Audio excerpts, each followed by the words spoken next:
Deməli qardaşlar 92-ci ildir avtomat, kondisioner, 1.8 peçat.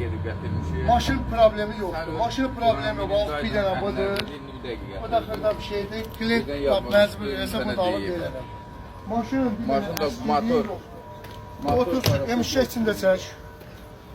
Avtomat kondisioner. 1.8 motor, karofka bez problem. Maşının arkasında emiş bunu çək. Bir dənə maşın itkisi var. Bir fara düşüb surətdə, bir də bu ağızlıq düşüb. Maşının başqa problemi yoxdur. 30 sür. Arkadaşlar, bu da bunun bağazı. Zapaskasına qədər, danqıratına qədər, qoşqusuna qədər nə istəyən hazır maşın. Kim alsa Allah xeyrin versin. 1500 ilkin ödənişli, 15 ayda 250 manat. Heç kim etsin pulu çıxmır. Bir dənə daha verirsə pulu çıxacaq 1500 manatda ilkin ödənişli. Kim gəlsə tez gəlsin, Allah xeyir versin.